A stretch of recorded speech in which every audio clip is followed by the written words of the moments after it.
പുതിയതായിട്ടുള്ള content creators ഏത് രീതിയിൽ വന്നാലും നമുക്ക് ഇഷ്ടപ്പെടാം. ഭയങ്കര ഫ്രണ്ട്ലി ആയിട്ട് സംസാരിക്കണം. ഇപ്പം ഷസാം ഞാൻ എപ്പോഴും കാണുന്ന ഒരു ചാനലാണ്. Good morning ladies and gentlemen, welcome to. ആളെപ്പോഴും ഇങ്ങനെ നമ്മളോട് സംസാരിക്കണ പോലെ നമുക്ക് തോന്നില്ല. ഭയങ്കര ഫ്രണ്ട്ലി ആയിട്ട് നമ്മളുള്ള ഒരാളായിട്ട് സീക്രട്ട് ഏജൻ്റൊക്കെ പോലെ ഈ റിയാക്ഷൻസ് ഓരോന്നിനും അഭിപ്രായം പറയണത്. ഈ ഒരു വീഡിയോ കഴിയുമ്പോഴത്തേക്ക് ഇന്നെ നിങ്ങൾ മെയിൽ ഷോവനിസ്റ്റ് ആക്കിയാലും എനിക്ക് കുഴപ്പമില്ല, സ്ത്രീ വിരോധി ആക്കിയാലും എനിക്ക് കുഴപ്പമില്ല. എനിക്ക് രണ്ട് അഭിപ്രായം കേട്ടോ ആ കാര്യത്തിൽ. ഈ സീക്രട്ട് ഏജൻറ്റ് ഞാൻ മിക്കപ്പോഴും കാണുന്നൊരു ചാനലാണ്. ഞാൻ ഈ പേരൊക്കെ എടുത്ത് പറയാൻ കാരണം ഞാനിപ്പോഴും കാണുന്നൊരു ചാനൽ ഇതൊക്കെയാണ്. അപ്പോൾ അതുകൊണ്ടാണ് നമുക്ക് പെട്ടെന്ന് ഹോട്ട് ന്യൂസുകൾ അറിയാൻ, അല്ലെങ്കിൽ നമുക്ക് ഇപ്പോൾ കറൻ്റ് നടക്കുന്ന കാര്യങ്ങൾ അതിനെ കുറിച്ചുള്ള അഭിപ്രായങ്ങൾ അറിയാനും ആ ചാനൽ നല്ലതെന്ന് എനിക്ക് തോന്നാറുണ്ട്. ഞാൻ ചാനലിനെ വിലയിരുത്തുന്നല്ല, പക്ഷെ ഞാൻ കാണുമ്പോൾ അതിൽ നിന്ന് നമുക്ക് നല്ലത് എടുത്താൽ പോലെ. നമുക്കറിയാം നമ്മളിപ്പോൾ ഒരു സംഭവം മാത്രമല്ല കാണാം. ഇപ്പം എന്തെങ്കിലും കറൻ്റ് ഇപ്പോൾ വലിയൊരു സംഭവം നമ്മുടെ ഒരു നാട്ടിൽ നടന്നു, അല്ലെങ്കിൽ വേൾഡ് വൈഡ് നടന്നു. നമ്മൾ ഈ ഇൻസ്റ്റാഗ്രാം എടുക്കുമ്പോഴേക്കും അല്ലെങ്കിൽ ഫേസ്ബുക്ക് എടുക്കുമ്പോഴേക്കും അതിനെക്കുറിച്ചുള്ള പല അഭിപ്രായങ്ങളും വരും. മെയിൻലി ഇപ്പോൾ എന്ത് കണ്ടൻറ്റ്, എന്ത് പോസ്റ്റ് അല്ലെങ്കിൽ എന്ത് വീഡിയോ വന്നാലും അതിൻ്റെ അടിയിലത്തെ കമൻറ്റ്സ് എല്ലാവരും നോക്കും. അപ്പോൾ അതിൽ തന്നെ പല അഭിപ്രായങ്ങളുണ്ടോ. അപ്പോൾ നമുക്കറിയാം, നമുക്ക് ഒരു കോമൺ സെൻസ് ഉണ്ടല്ലോ. അപ്പോൾ നമുക്ക് മനസ്സിലാക്കിക്കൂടെ ഏതാ നല്ലത് ഏതാ മോശം എന്നൊക്കെ. അപ്പോൾ അങ്ങനെ സെലക്ട് ചെയ്യാൻ പറ്റുന്ന ഒരു ചാനലാണ് അത്. പക്ഷേ അതിൻ്റെ അപ്പോൾ എല്ലാവരും പറയണത് വേറൊരാളുടെ കണ്ടൻറ്റ് എടുത്ത് റിയാക്ട് ചെയ്യണം. അതൊരു ഒരു ഒരു രീതിയിലൊരു റിയാക്ഷൻ തന്നെയാണല്ലോ. മീൻസ് അദ്ദേഹത്തിൻ്റെ ഒപ്പീനിയൻ ആണല്ലോ പറയണേ. അപ്പോൾ അതങ്ങനെ. പിന്നെ ബൈജു നായർ വളരെ നല്ല രീതിക്ക് കുറേ പേരിനെ കൊള്ളിച്ച് പറയാറുണ്ട്. എന്നാലും നല്ല രീതിക്ക് ഭയങ്കര ലളിതമായിട്ട് വണ്ടികളെ കുറിച്ചൊക്കെ പറയുന്ന ഒരാളാണല്ലോ. നമസ്കാരം, ഞാൻ ബൈജു നായർ. നമ്മുടെ ചാനലിലേക്ക് സ്വാഗതം. അതിനേക്കാൾ ഇൻഫോർമേറ്റീവായിട്ട് അതിനേക്കാളും കൂടുതൽ ഡീറ്റെയിൽഡ് ആയിട്ട് പറയണ വേറെ ഒരുപാട് ചാനൽസ് മലയാളത്തിൽ തന്നെ ഉണ്ട്. കണ്ടന്റ് വിത്ത് കാഴ്സും അല്ലെങ്കിൽ ഓൾ തിങ്സ് ഓട്ടോയും അങ്ങനെയൊക്കെ പറഞ്ഞ കുറേ ചാനലുകളുണ്ട്. പക്ഷേ ഒരു ബൈജു നായർ എന്ന് പറയുമ്പോൾ അതൊരു ബ്രാൻഡായി മാറി. അതിനൊരു സെപ്പറേറ്റ് ഫാൻ ബേസ് ഉണ്ടല്ലോ. അപ്പോൾ എനിക്ക് തോന്നിയിട്ടുള്ളത് കൂടുതലായിട്ട് നമ്മുടെ ഒരു ഫ്രണ്ടിനോട് സംസാരിക്കണ പോലെ, അല്ല നമുക്ക് നമ്മളോട് ഇൻട്രാക്ട് ചെയ്യണ പോലെ തോന്നുന്ന യൂട്യൂബേഴ്സാണ് കുറച്ചും കൂടിയും കൂടുതലായിട്ട് ഫേമസ് ആവണമെന്ന് എനിക്ക്. ഫേമസ് മീൻസ് കൂടുതൽ സബ്സ്ക്രൈബേഴ്സ് അല്ലെങ്കിൽ കൂടുതൽ വാച്ചിങ്സും അങ്ങനത്തെ കുറേ കാര്യങ്ങൾ കിട്ടണമെന്നൊക്കെ എനിക്ക് തോന്നിയിട്ടുണ്ട്. അങ്ങനെയാണ് നിങ്ങൾ ഏറ്റവും കൂടുതൽ യൂട്യൂബേഴ്സിനെ എടുക്കുക, അല്ലെങ്കിൽ ഇൻഫോർമേഷൻ കൂടുതലായിട്ട് തരണ യൂട്യൂബ് ചാനൽസ് ആണോ? അതൊന്ന് നിങ്ങൾ പറയണം. അതല്ല ഞാൻ പറയണമെന്ന് പറയാനുള്ള, എനിക്ക് ആദ്യത്തെ വീഡിയോസിൽ ഇതൊക്കെ അറിയണമല്ലോ എന്നാണല്ലോ കറക്റ്റ് ഒരു പ്ലോട്ടിലേക്ക് നമുക്ക് വിടാൻ പറ്റുള്ളൂ. അതുകൊണ്ടാണ് കേട്ടോ. അപ്പം അങ്ങനത്തെ കുറേ കാര്യങ്ങൾ. അപ്പം അതാണ് എനിക്ക് ആദ്യം ഇന്നത്തെ ഒരു വീഡിയോയിൽ പറയണമെന്ന് തോന്നിയത്. ഇത്രയൊക്കെ പറഞ്ഞതിന് ശേഷം ഒരു കാര്യമല്ല വെച്ചാൽ, ഇൻട്രോ ഞാൻ പറഞ്ഞിട്ടില്ലേ. കഴിഞ്ഞ വീഡിയോയിൽ ഇൻട്രോ ഫസ്റ്റ് തന്നെ ഞാൻ പറഞ്ഞു. ഫസ്റ്റത്തെ വീഡിയോയിൽ ഞാൻ ഇൻട്രോ ഇതുപോലെ ഫസ്റ്റ് ഒരു ഇൻട്രൊഡക്ഷൻ കൊടുത്തതിന് ശേഷമാണ് ഇൻട്രോ പറഞ്ഞു. എങ്ങനെ ഇൻട്രോ പറയണ്ടേ, തോന്നിയ പോലെ പറയാം. അങ്ങനെയാണോ? അതൊക്കെ റെഡിയാക്കാണ്ട്. ഗ്രാജുവലി റെഡി ആവണത് എന്നെപ്പോലെ നിങ്ങളും മനസ്സിലാക്കണം. കുറ്റങ്ങൾ പറയണം, കുറവുകൾ പറയണം, എന്താണെന്ന് നിങ്ങൾ പറഞ്ഞു തരണം. ഞാൻ എൻ്റെ മാക്സിമം ചെയ്യേണ്ട. ഈ പറഞ്ഞ പോലെ വീഡിയോ ക്വാളിറ്റി അത്യാവശ്യം എനിക്ക് പറ്റണ പോലെ ഞാൻ നന്നാക്കാൻ ശ്രമിക്കുന്നുണ്ട്. അത്യാവശ്യം നല്ല ക്യാമറയിലാണ് ഞാൻ ഷൂട്ട് ചെയ്യണേ, അത്യാവശ്യം നല്ല മൈക്കാണ് ഞാൻ യൂസ് ചെയ്യണേ, അത്യാവശ്യം നല്ല ലൈറ്റിങ് ഞാൻ യൂസ് ചെയ്യുന്നുണ്ടെന്ന് തോന്നുന്നുണ്ട്. പക്ഷേ ബാക്ക്ഗ്രൗണ്ട് ചിലപ്പോൾ നന്നായിട്ടില്ലായിരിക്കും, കാരണം അതിനൊരു പരിമിതി ഉണ്ട്. ബാക്കിയൊക്കെ ഒരു സ്റ്റാർട്ടർ എന്നുള്ള നിലയ്ക്ക് ഞാൻ നല്ല രീതിക്ക് ഞാനത് ആ ഒരു ക്വാളിറ്റി മീറ്റ് ചെയ്യേണ്ടതെന്ന് എനിക്ക് തോന്നുന്നുണ്ട്. സോ 3 ലൈറ്റ് ഞാൻ വെച്ചിട്ടുണ്ട്, 4 ലൈറ്റ് വെച്ചിട്ടുണ്ട്, ബാക്കിലൊരു ചെറിയ ലൈറ്റും കൂടി ഉണ്ട്. പിന്നെ അങ്ങനെ എക്യുപ്മെൻറ്റ്സൊക്കെ അടിപൊളിയാണ്. അപ്പോൾ ബാക്കിയുള്ള കാര്യങ്ങൾ കണ്ടൻറ് വൈസൊക്കെ നിങ്ങൾ എന്തൊക്കെ നന്നാക്കണം എന്നുള്ളത് പറയണം. അപ്പോൾ ഇതൊക്കെയാണ് ഞാൻ. It's me ഷൈസ്.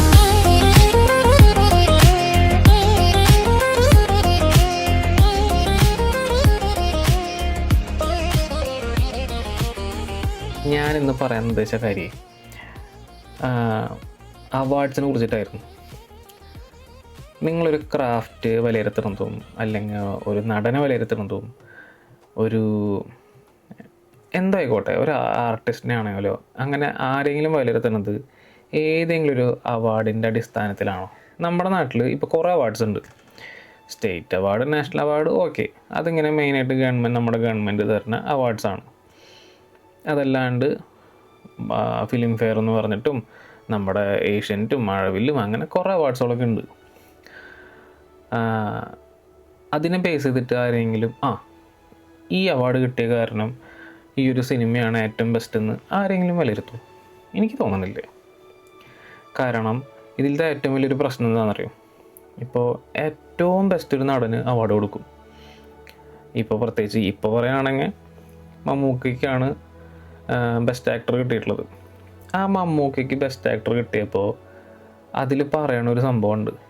ബെസ്റ്റ് ആക്ടറാണ്, അത് കിട്ടാൻ കാരണമായിട്ടുള്ള സിനിമ ബ്രഹ്മയുഗമാണ്, അത്രയും ബെസ്റ്റ് സിനിമയാണ്, അത്രയും എന്താ പറയുക ടെക്നിക്കലും അത്രയും ബ്യൂട്ടിഫുള്ളായിട്ട് എടുത്തു വെച്ചുള്ള പടമാണെന്ന് അപ്പം തന്നെ പറയുന്നുണ്ട്.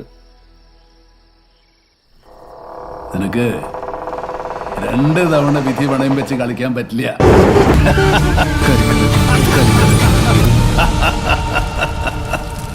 ഇത് ഭ്രമയുഗ. എന്നിട്ട് എന്തുകൊണ്ട് ബെസ്റ്റ് സിനിമയ്ക്കുള്ള അവാർഡ് അല്ലെങ്കിൽ ബെസ്റ്റ് എന്താ പറയുക സ്ക്രിപ്റ്റിനുള്ള അവാർഡ് അല്ലെങ്കിൽ ബെസ്റ്റ് സൗണ്ടിങ്ങിനുള്ള അവാർഡ് എന്തുകൊണ്ട് ബ്രഹ്മയുഗത്തിന് കൊടുക്കണില്ല? അത് ബ്രഹ്മയുഗത്തിൻ്റെ കാര്യം മാത്രമല്ല കേട്ടോ, എല്ലാ കാര്യത്തിലും. ബെസ്റ്റ് ഡയറക്ഷൻ വേറൊരാൾക്കും ബെസ്റ്റ് സിനിമ വേറൊരാൾക്കും. അതിങ്ങനെ ശരിയാവണേ? ഒരു ഡയറക്ടറാണല്ലോ ഒരു പടത്തിൻ്റെ ഒരു ക്യാപ്റ്റൻ എന്ന് പറയുന്നത്. അപ്പോൾ അദ്ദേഹം നന്നായതുകൊണ്ടാണ് എല്ലാ ഡിപ്പാർട്ട്മെൻറ്റും നന്നായിട്ട് ചെയ്തിട്ടുണ്ടാവുക. അത് ബേസിക് ആയിട്ടുള്ളൊരു കാര്യമാണ്. ഇപ്പോൾ ആളുടെ കണ്ണീ കൂടെ, ഇപ്പോൾ നല്ലൊരു ഡയറക്ടറും അദ്ദേഹത്തിൻ്റെ കണ്ണീ കൂടിയും അല്ലെങ്കിൽ ആളുടെ ചിന്തകളോടെയും ആണല്ലോ ബാക്കിയെല്ലാം പോയിട്ടുണ്ടാവുക. അപ്രൂവ് കൊടുത്താലാണല്ലോ ഇതൊക്കെ യെസ് ഇതിങ്ങനെ മതി അതങ്ങനെ മതി, അല്ലെങ്കിൽ ഡയറക്ഷൻ മാത്രം ഞാൻ നോക്കിക്കൊണ്ട് ആക്ടിങ് നീ നോക്ക്, മ്യൂസിക് നീ നോക്ക് എന്നൊക്കെ അങ്ങനെ ഒരു ഡയറക്ടറും പറയില്ലല്ലോ. അല്ലെങ്കിൽ പിന്നെ ഡയറക്ടറൊന്നും വിളിക്കേണ്ട ആവശ്യമില്ലല്ലോ. അപ്പോൾ ഈ കൺസെപ്റ്റ് തന്നെ നല്ല സിനിമ വേറെ, നല്ല ഡയറക്ടർ വേറെ, അല്ലെങ്കിൽ നല്ല മറ്റേ എന്താ പറയുക നല്ല ആക്ടർ വേറെ, അല്ലെങ്കിൽ നല്ല കൊറിയോഗ്രാഫർ വേറെ എന്ന് പറയണതിൽ അതിലെന്തെങ്കിലും അടിസ്ഥാനമായിട്ട് എന്തെങ്കിലും കാര്യമുണ്ടോ? നിങ്ങൾക്ക് തോന്നിയിട്ടുണ്ടോ? എനിക്കൊരിക്കലും അതിനെ അംഗീകരിക്കാൻ പറ്റിയിട്ടില്ല. വളരെ വളരെ മികച്ചതെന്ന് തോന്നിയ കുറേ സിനിമകളുണ്ട്. പക്ഷേ അത് ഈ പറഞ്ഞ പോലെ ബെസ്റ്റ് എന്ന് പറഞ്ഞിട്ട് കൊടുത്തിട്ട് അപ്പുറത്തേനെ എന്താ പറയുക അതൊന്നല്ലാണ്ടാക്കി പോണ കുറേ സംഭവങ്ങൾ ഇപ്പോൾ കാണുന്നുണ്ട്. അത് പക്ഷേ ബേസിക്കലി ഒരു ഫിലിം ലവറിന് അതൊന്നും അന്വേഷിക്കേണ്ടല്ലോ, നോക്കേണ്ട ആവശ്യമൊന്നുമില്ല. നമ്മളേത് സാറ്റിസ്ഫൈ ചെയ്യണോ അത് മാത്രം നോക്കിയാൽ മതി. അപ്പോൾ ഞാൻ അവാർഡ്സ് കിട്ടിയവരിനൊന്നും ഞാൻ കുറച്ച് കാണല്ല. അവരുടെ ബെസ്റ്റ് ആയതുകൊണ്ടാണ് അവർക്ക് അവാർഡ് കിട്ടിയിട്ടുള്ളത്. പക്ഷേ അതിൻ്റെ ഒപ്പം നിൽക്കണതോ അതിനേക്കാളും മേലെ നിൽക്കണതോ ആയിട്ടുള്ള കുറേ കാര്യങ്ങൾ അപ്പുറത്തുണ്ട്. ഇപ്പോൾ നമുക്കറിയാം മമ്മൂക്കയ്ക്ക് 4 വട്ടം നാഷണൽ അവാർഡ് കിട്ടിയെന്ന് വിചാരിച്ചിട്ട് മമ്മൂട്ടി ദ ബെസ്റ്റ് ആണെന്ന് ആരും പറഞ്ഞു തരേണ്ട ആവശ്യമൊന്നുമില്ല. നമുക്കറിയാം നമ്മുടെ മമ്മൂക്ക ദ ബെസ്റ്റാണ്, ദ ഗോട്ടാണ്. അതിന് കണക്കിൻ്റെ ആവശ്യമൊന്നുമില്ല. നമ്മുടെ ലാലേട്ടൻ അറിയാലോ ഇങ്ങനത്തെ ഒരാളാണ്, അല്ലെങ്കിൽ അവാർഡല്ല അദ്ദേഹത്തിൻ്റെ അഭിനയത്തിനെ വിലയിരുത്തുന്നത്. അതുപോലെ തന്നെ ഓരോ ക്രാഫ്റ്റും ഓരോ ക്രാഫ്റ്റ്മെൻ എന്ന് പറയാം, അല്ലെങ്കിൽ ആരാണെങ്കിലും എന്താണെങ്കിലും. ഇപ്പോൾ ഏറ്റവും വലിയ ചർച്ച നടക്കുന്നത് മെസ്സിയാണോ റൊണാൾഡോ ആണോ ഗോട്ട് എന്നാണല്ലോ. വേൾഡ് കപ്പ് കിട്ടിക്കഴിഞ്ഞാൽ മെസ്സി ഗോട്ട്, ഗോള് കൂടുതലടിച്ച് കഴിഞ്ഞാൽ റൊണാൾഡോ ഗോട്ട് ആണോ? അങ്ങനെയാണോ ഗോട്ട്? അല്ലല്ലോ. നമ്മളുടെ ടൈമിൽ ആരാണോ, അല്ലെങ്കിൽ നമ്മളുടെ ടൈമിൽ എന്ന് വെച്ച് കഴിഞ്ഞാൽ അവർ കളിക്കണം അല്ലെങ്കിൽ അവരുള്ള ടൈമിൽ ആരാണോ നമ്മളെ ഏറ്റവും കൂടുതൽ സാറ്റിസ്ഫൈ ചെയ്യിപ്പിക്കണേ നമുക്ക് അവരാണ് ഗോട്ട്. ഞാനങ്ങനെ വിചാരിക്കണം കേട്ടോ. എനിക്ക് ഈ എക്കോയും അല്ലെങ്കിൽ ഈ കിഷ്കിന്ധകാണ്ടൊക്കെ കണ്ടപ്പോണ്ടല്ലോ എനിക്ക് വന്നിട്ട് രോമാഞ്ചുണ്ട്. അതിൻ്റെ അപ്പുറത്തേക്ക് വേറൊരു സിനിമയ്ക്കും ഈ അടുത്തൊന്നും ഒരു ബെസ്റ്റ് സ്ക്രീൻ പ്ലേ എന്ന സ്ക്രിപ്റ്റ് എന്ന് പറഞ്ഞിട്ടോ വേറൊരു സിനിമയ്ക്കും കൊടുക്കാൻ പറ്റുമെന്ന് എനിക്ക് തോന്നുന്നില്ല. എൻ്റെ അഭിപ്രായമാണ് ഞാൻ പറയണത്, സ്ക്രിപ്റ്റ് വൈസാണ് ഞാൻ പറയണത്. കാരണം അതൊരു വലിയ സംഭവമായിട്ട് എനിക്ക് തോന്നിയിട്ടുണ്ട്. അതിലത്തെ ലേയേഴ്സും അല്ലെങ്കിൽ അത് എവിടേക്ക് കൊണ്ടുവന്ന് എത്തിക്കണു, അല്ലെങ്കിൽ അതിൻ്റെ സ്ട്രക്ചറും നമ്മളൊരു പ്രേക്ഷകനെ എവിടെ ചിന്തിപ്പിക്കും, അല്ലെങ്കിൽ എന്ത് ചിന്തിച്ചാൽ അപ്പുറത്തേൽ നമുക്ക് അയാളെ പിടിക്കാൻ പറ്റും, ഇതാൾ കണ്ടുപിടിച്ച് കഴിഞ്ഞാൽ അപ്പുറത്തെ ഹുക്കിട്ടെടുത്തിട്ട് അയാൾ അവിടെ ഇരുത്താം, അങ്ങനെയൊക്കെ ചിന്തിച്ച് എഴുതിയിട്ടുള്ള കുറച്ച് കാര്യങ്ങളുണ്ട്. അപ്പോൾ നിങ്ങൾക്ക് എങ്ങനെയാണ് ഓരോ കാറ്റഗറിയിലും നിങ്ങൾ ഓരോ ബെസ്റ്റിനെ തിരഞ്ഞെടുക്കുന്നത്? ചിലപ്പോൾ ചിലവരോട് ചോദിച്ചു കഴിഞ്ഞാൽ ഏത് ബെസ്റ്റെന്ന് ചോദിച്ചു കഴിഞ്ഞാൽ ഒന്നും ബെസ്റ്റില്ല എന്ന് പറയും. അത് ശരിയാണ്. ഒന്നിൽ നമുക്ക് ഇപ്പോൾ ഇതാണ് ബെസ്റ്റ് ഇപ്പോൾ എന്ന് മാത്രമേ നമുക്ക് പറയാൻ പറ്റുള്ളൂ, അറ്റ് പ്രസൻറ്റ് എന്ന് മാത്രമേ പറയാൻ പറ്റുള്ളൂ. അല്ലെങ്കിൽ ഓൾ ടൈം ബെസ്റ്റ് എന്ന് നമുക്ക് പറയുകയാണെങ്കിൽ കുറച്ച് ബുദ്ധിമുട്ടാണ്. കാരണം ഇപ്പോൾ സെയിം മേഖലയിലുള്ള ആൾക്കാരാണെങ്കിൽ പോലും പല ടൈമിൽ അവർ മികച്ചുന്നുണ്ടാവും. ഇപ്പോൾ മമ്മൂക്ക, ലാലേട്ടൻ, അവരുടെ ഒരു പടം നല്ലതായി, അടുത്ത പടം മോശമാകുമ്പോൾ മറ്റാളുടെ പടം നന്നായി ഉണ്ടാവും. അപ്പം നമ്മൾ ആ ടൈമിൽ വിസ്മയിപ്പിക്കുന്നത് ഇദ്ദേഹമായിരിക്കും.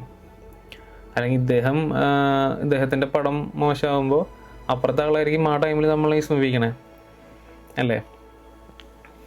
അപ്പോൾ ഏറ്റവും വലിയ ഞാൻ എൻ്റെ മനസ്സിൽ തോന്നിയിട്ടൊരു ചർച്ചാ വിഷയമായിട്ടാ ഈ സിംഹാസനം ഒഴിഞ്ഞു പോയി എന്നൊക്കെ പറയില്ല ഓരോരുത്തരുടെ.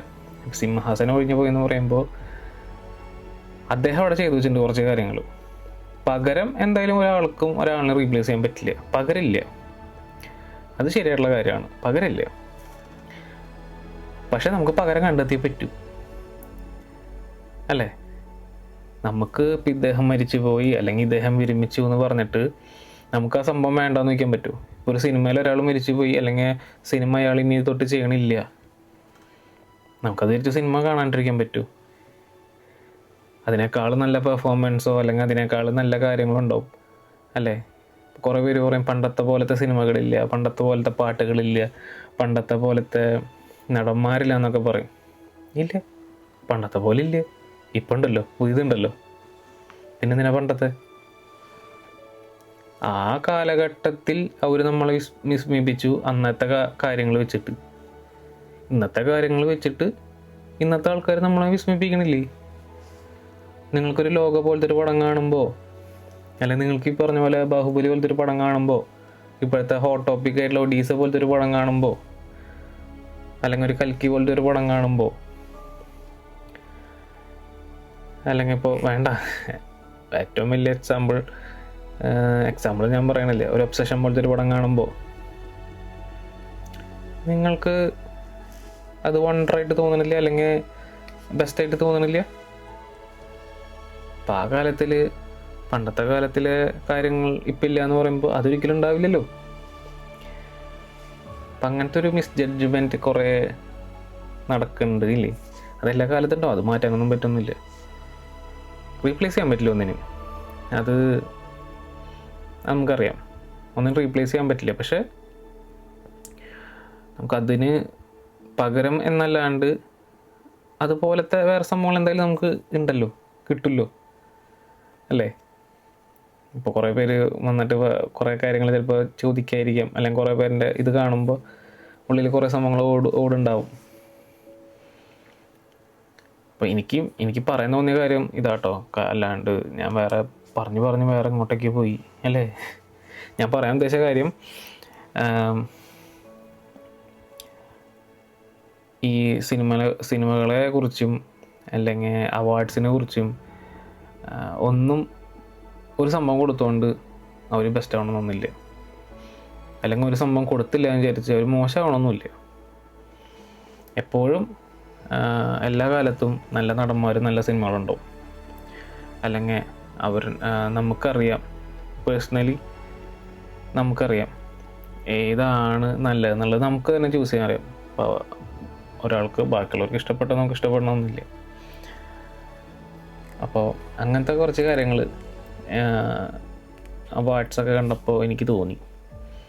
ഈ പറഞ്ഞ പോലെ എനിക്ക് തീരെ യോജിക്കാൻ പറ്റാത്ത കാര്യങ്ങൾ അതാ. ഒന്നിനും ഒരു രീതിക്കും ആ ഒരു സെഗ്മെൻറ്റ് വരെ എത്താത്ത കുറേ, ആ ഒരു മാർക്ക് വരെ, ആ ഒരു പോയിൻ്റ് വരെ എത്താത്ത കുറേ സംഭവങ്ങൾക്ക് പോലും കൊടുത്തിട്ട് ഇത് ബെസ്റ്റാന്ന് പറയുമ്പോൾ, അതും എല്ലാവരും ഉറ്റുനോക്കണൊരു സംഭവം, അത് അത്രയും ബെസ്റ്റാന്ന് പറയുമ്പോൾ അംഗീകരിക്കാൻ പറ്റണ്ടേ? അപ്പോൾ അതുകൊണ്ടാണ് ഇത് ഇങ്ങനെ പറഞ്ഞത്. പക്ഷേ ഇത് പറഞ്ഞ് എവിടേക്കൊക്കെ ഞാൻ പറഞ്ഞു പോയി. ഇതൊക്കെയാണ് സംഭവങ്ങൾ. എനിക്ക് തോന്നിയ ചെറിയ കാര്യങ്ങളാണ് കേട്ടോ ഞാൻ പറഞ്ഞത്. നമുക്ക് അടുത്ത വട്ടം നമുക്ക് വേറെ എന്തെങ്കിലുമൊക്കെ സംസാരിച്ച് ഒരു നല്ലൊരു ടോപ്പിക്കൊക്കെ എത്താം. ഇന്ന് പറഞ്ഞ് എവിടേക്കൊക്കെ ഞാൻ പോയി. അപ്പോൾ എന്തായാലും നിങ്ങളുടെ അഭിപ്രായങ്ങളും നിങ്ങൾ കേൾക്കാൻ ആഗ്രഹിക്കുന്ന കാര്യങ്ങളും എന്നോട് പറയാം. കുറ്റങ്ങളുണ്ടെങ്കിലും പറയാം. എന്തെങ്കിലും സൈഡിൽ ഞാൻ നന്നാക്കണമെന്നോ അല്ലെങ്കിൽ നീ ചെയ്യണതും അട്ടർ ഫ്ലോപ്പാണെന്നോ എന്താ വെച്ചാലും പറയാം. ഞാൻ എന്തായാലും അക്സെപ്റ്റ് ചെയ്യും. എനിക്ക് അത് പറഞ്ഞാലേ അറിയുള്ളൂ. ഒറ്റയ്ക്ക് ഞാൻ ചിന്തിക്കേണ്ട ശരിയെന്ന് പറഞ്ഞ് പോയിട്ട് കാര്യമൊന്നുമില്ല. അപ്പോൾ എന്താണെന്ന് വെച്ചാൽ നിങ്ങൾ പറ, ഞാൻ അതനുസരിച്ച് നോക്കാം. ഇഷ്ടപ്പെട്ട കൂടെ പോരാ. അപ്പോൾ ഓക്കെ, ബൈ.